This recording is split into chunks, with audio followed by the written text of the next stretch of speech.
Hello and welcome to your channel stock Mantra. तो दोस्तों आज मार्केट में काफ़ी गिरावट दिखाई दे रही है जो कि एक्सपेक्टेड था, क्योंकि हर बार जैसे ही लॉकडाउन एक्सटेंड होता है तो मार्केट में शेयर मार्केट में एक गिरावट दिखाई देती है।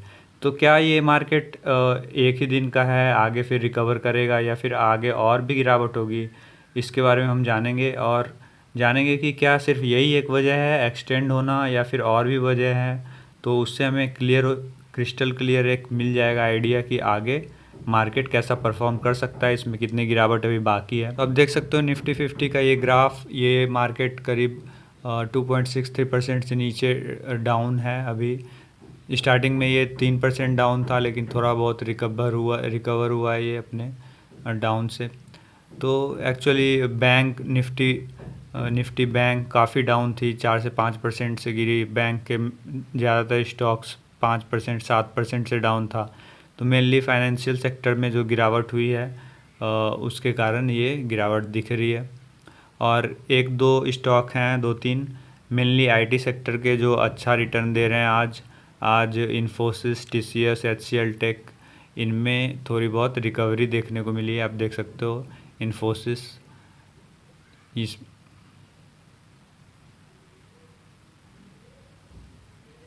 आप देख सकते हो इन्फोसिस का ग्राफ, ये 2.58% अप है।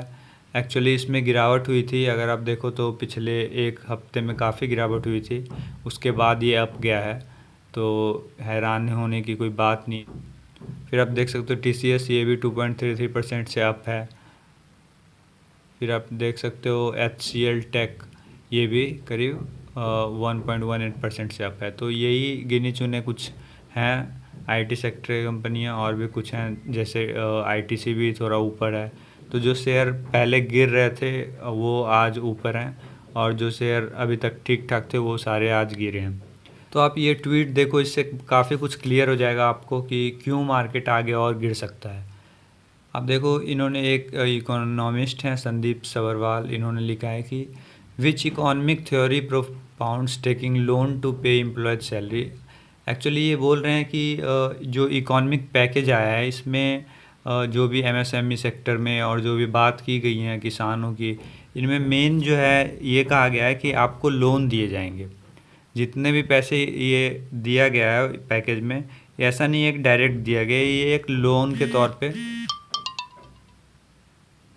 तो जितने पैसे दिए गए हैं ये एक्चुअली एक लोन के तौर पे दिए जाएंगे और इन्हें बाद में लौटाना पड़ेगा। तो इन्होंने बोला है, आप समझो कि आप एक कंपनी ओन करते हो, तो क्या आप लोन से पैसे लेके अपने लेबरर्स को, अपने वर्कर्स को पैसे दोगे, रेंट दोगे, लोन पे पैसे लेके सारे काम करोगे और चाहोगे कि आपका कंपनी ग्रोथ करे। तो मतलब ये इन्होंने बोला है कि नहीं, ऐसा एक ये नेगेटिव चीज़ है। ये एक्चुअली स्टिमुलस पैकेज नहीं, ये सप्रेशन है कि जो कि बोला जा रहा है कि आप लोन लो, ज़बरदस्ती लोन लो और आप वर्कर्स को पैसे दो। तो इससे मार्केट कभी सही नहीं हो सकता, क्योंकि कोई नहीं चाहेगा कि इतना लोन लें, क्योंकि पहले से ही उन पे इतने सारे लोन्स हैं। तो इसलिए वो बोल रहे हैं कि जो स्टिमुलस पैकेज है ये मेन कारण है मार्केट में और भी गिरावट हो सकती है, और जो गिरावट हुई अभी तक इसका। तो स्टिमुलस पैकेज बिल्कुल फेल हो गया है, क्योंकि मेन है कि वो इंस्टेंट ट्रिगर नहीं दे रहा है मार्केट को इंस्टेंट ट्रिगर चाहिए था। और ये स्टिमुलस पैकेज एक लॉन्ग लॉन्ग टाइम के लिए, लॉन्ग टर्म के लिए करीब 2 से 3 साल लेगा ये मार्केट को रिकवर करने के लिए। इस टाइप का पैकेज है ये। तो ये एक मेन कारण है। बहुत सारे ऐसे साइंटिस्ट हैं जो बोल रहे हैं कि कोरोना वायरस की वैक्सीन बिल्कुल हो सकता है कि बने ही ना, हमें कोरोना वायरस के साथ रहना सीखना पड़े। तो ये काफ़ी नेगेटिव सेंटिमेंट्स जा रही हैं सबके तरफ कि अगर वैक्सीन नहीं बनेगा तो ये हालात कब तक रहेंगी, क्या होगा क्या नहीं होगा। उनका कहना है कि जैसे एचआईवी वायरस और डेंगू के लिए कोई वैक्सीन आज तक नहीं बन पाया, उसी तरह हो सकता है कि कोरोना वायरस के लिए भी कोई भी वैक्सीन ना बन पाए। और क्योंकि कोरोना वायरस मल्टीप्लाई हो रहा है, अपने 10 से 12 रूप ले चुका है और भी वो अलग अलग से मल्टीप्लाई हो रहा है, तो इसलिए उनका मानना है कि वैक्सीन में भी ना बने, और अगर बने तो हो सकता है कि 2 साल का टाइम लग जाए। तो इसलिए भी बहुत नेगेटिव सेंटिमेंट्स हैं। डब्ल्यूएचओ ने भी ये बोला है कि हो सकता है कि हमें कोरोना वायरस के साथ रहना सीखना पड़े। तो ये चीज़ें नेगेटिव सेंटिमेंट्स ला रही हैं मार्केट में।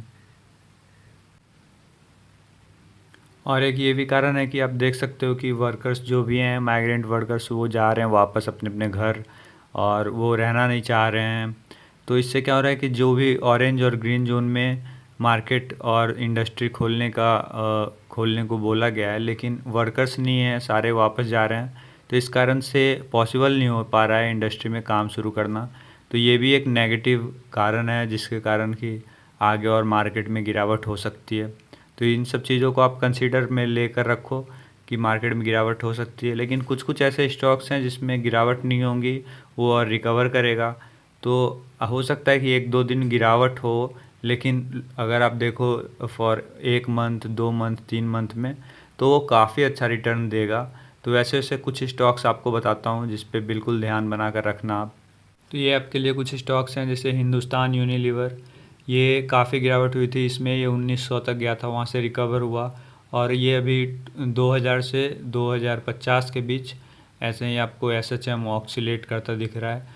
लेकिन ये इससे नीचे, 2000 से नीचे मुश्किल ही जाएगा, अब ये ऊपर ही जाएगा। आप देख सकते हो कि हो सकता है कि इसी वीक ये 2100 को पार कर जाए, तो आप इसमें इन्वेस्ट कर सकते हो। फिर सन फार्मा, ये फार्मा सेक्टर की अच्छी कंपनी है, टॉप निफ्टी में आती है। तो इसमें क्या है कि सन फार्मा अपने लेवल से अभी इसका 52 वीक हाई 504 है, और ये अपने कुछ दिन पहले 52 वीक हाई पे ही थी, वहाँ से देखो काफ़ी गिरावट हो चुकी है। और ये बाइंग अपॉर्चुनिटी है क्योंकि इसमें फिर से हो सकता है कि रिकवरी देखने को मिले। तो सन फार्मा को कंसिडर कर सकते हो आप। फिर पीजीएचएल, ये भी एक फार्मा सेक्टर की कंपनी है।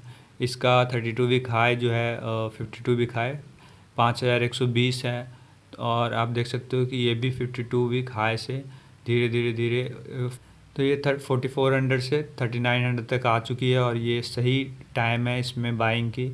आप अगर एक दो दिन और रुक के सही से देखो और बाइंग करो तो ये काफ़ी प्रॉफिट दे सकती है। फार्मा कंपनी की डेब्ट फ्री कंपनी है और बहुत ही अच्छा फ्यूचर है इसका। और देख सकते हो आप, अगला है मनप्पुरम। मनप्पुरम में इसका Q4 का रिजल्ट आया था और वो काफ़ी बेहतर था। पिछले बार से 40% इंक्रीमेंट है इसके रेवेन्यू में, इसके प्रॉफिट में। तो आप इसमें इसको कंसीडर कर सकते हो। और अगर आप रेटिंग, कुछ एजेंसियाँ हैं रेटिंग एजेंसी, इन्होंने इसको बोला है, इसका टारगेट प्राइस 280 के पास रखा है, जो कि काफ़ी अच्छा है। अभी के जो इसके अभी प्राइस है उससे 121 से 280 करीब 2 गुना से ज़्यादा इसका टारगेट प्राइस है। तो आप इसको भी कंसीडर कर सकते हो। अगला है लॉरस लैब। तो लॉरस लैब इसका अभी फ़िलहाल 431 पे ट्रेड कर रहा है और 52 वीक हाई है 536। कुछ रेटिंग एजेंसी ने इसके बारे में बोला है कि इसका टारगेट प्राइस हो सकता है कि 600 से ऊपर हो।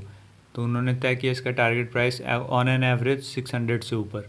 तो अभी 431 और 600 में आप समझ सकते हो 170 का गैप है, तो 50% से ज़्यादा ये रिकवर कर सकते हैं यहाँ से।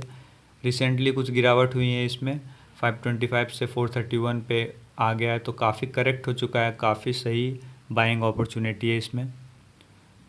फिर आपको 3 मेन बताऊंगा इंश्योरेंस सेक्टर से, जिसमें रिसेंटली काफ़ी गिरावट हुई है, इसलिए मैं आपको बता रहा हूँ क्योंकि अभी बाइंग अपॉर्चुनिटी है, यहाँ से ये फिर से ऊपर भागेगा, हो सकता है 1 से 2 दिनों में। तो H D F C life, क्योंकि कोरोना केसेस के कारण अब लोगों को लाइफ इंश्योरेंस में काफ़ी इंटरेस्ट दिखा रहे हैं लोग, तो लाइफ इंश्योरेंस के ये मेन है। बजाज फाइनेंस, जो कि वो लिस्टेड नहीं है, तो बाकी 3 जो लिस्टेड हैं, एसबीआई लाइफ, एचडीएफसी लाइफ और आईसीआईसीआई बॉम्बार्ड, तो इन तीनों में आप इन्वेस्ट कर सकते हो। और इसकी एचडीएफसी से 700 के आसपास लोगों ने इसका टारगेट प्राइस तय किया है, और ये 500 से नीचे अभी ट्रेड कर रहा है, तो काफ़ी ऊपर है इसका टारगेट प्राइस। तो काफ़ी सही स्टॉक है, आपको इसमें रैली देखने को मिल सकती है। ICICI, तो ये भी अच्छा स्टॉक है और फ़िलहाल 1190 पे ट्रेड कर रहा है। रिसेंटली इसमें भी गिरावट हुई है और अभी सही बाइंग अपॉर्चुनिटी आप देख सकते हो, 1350 से 1190 तक आ चुका है, और अभी अगर आप बाय करोगे तो हो सकता है कि काफ़ी फ़ायदा आगे आने वाले टाइम में ये दे सकता है। फिर अगला SBI लाइफ। ये अगर जो भी लिस्टेड कंपनी है इंश्योरेंस सेक्टर की, उसमें से सबसे ज़्यादा इसी का आप मानो तो हिस्सेदारी है। करीब इसमें 12% जितना भी लाइफ इंश्योरेंस का है वो ये SBI लाइफ कवर करता है। तो इसमें भी काफ़ी सही मौका है। ये काफ़ी करेक्ट हो चुका है 775 से, आप समझ सकते हो 700 तक आ गया है रिसेंटली 4-5 दिनों में। तो काफ़ी करेक्ट हो चुका है, काफ़ी सही मौका बन रहा है इसमें बाइंग का। और रेटिंग एजेंसीज ने इसके टारगेट प्राइस भी करीब 900 के करीब रखे हैं। तो ये भी सही एक स्टॉक है। तो ये सारे स्टॉक में आप बाइंग कर सकते हो, सही अपॉर्चुनिटी है। तो धन्यवाद दोस्तों, वीडियो अच्छा लगा हो तो लाइक कर दीजिएगा।